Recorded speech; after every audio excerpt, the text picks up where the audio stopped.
C'est Anto, salut, bienvenue sur ma chaîne, bon retour aux habitués.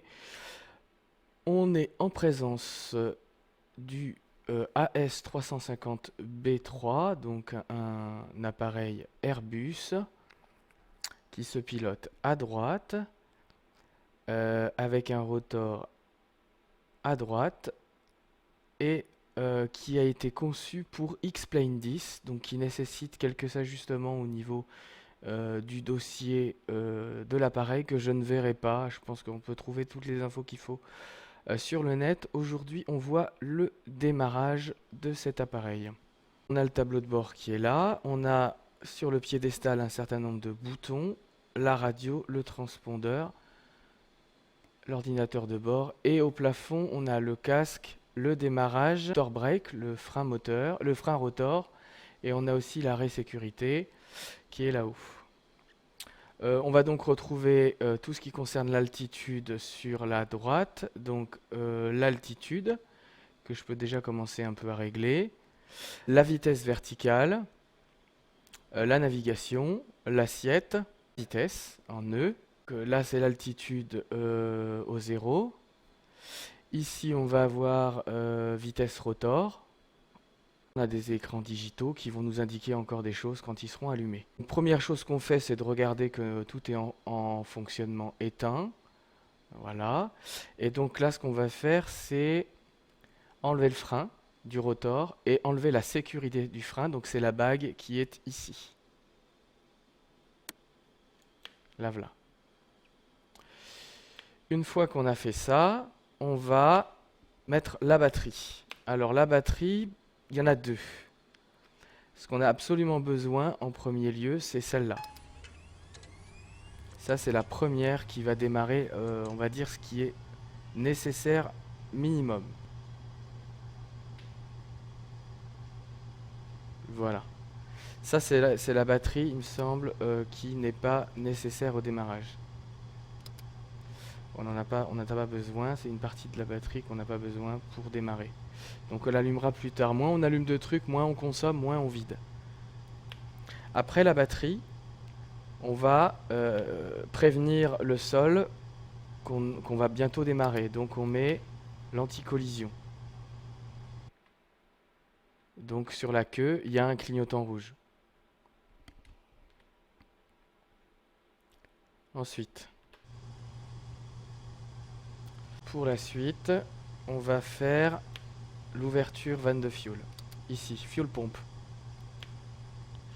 Après, on va commencer à allumer quelques instruments. En premier lieu, on va allumer le instrument L2.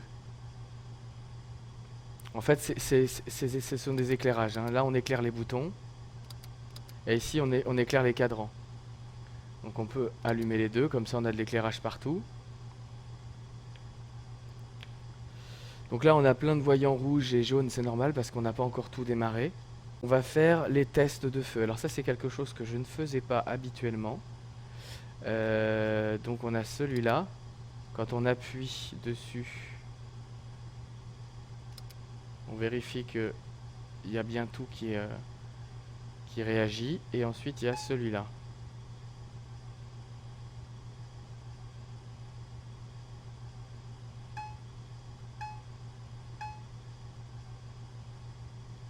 Ça, c'est bon.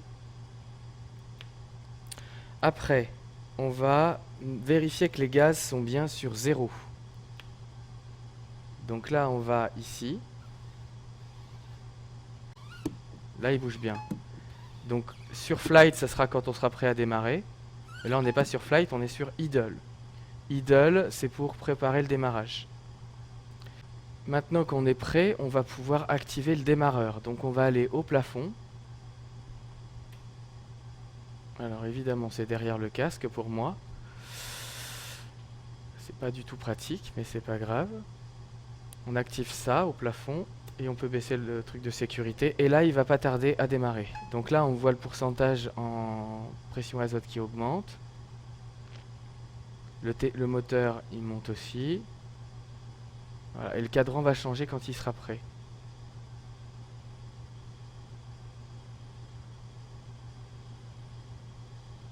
Donc là, il démarre bien. On va pouvoir maintenant activer la génératrice de courant et on peut allumer l'autre batterie.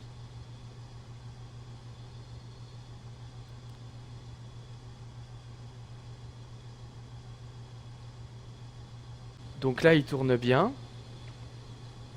On met l'assiette à 0, donc on tire ça, on attend un petit peu qu'il arrête de bouger, et après on relâche. L'assiette est à 0. Ensuite, on va pouvoir mettre l'avionique, le pitot, les feux de position,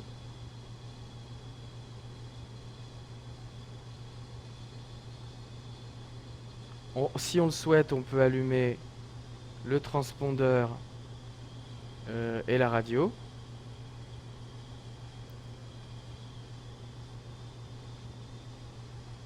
On peut enlever friction au cyclique, friction au collectif.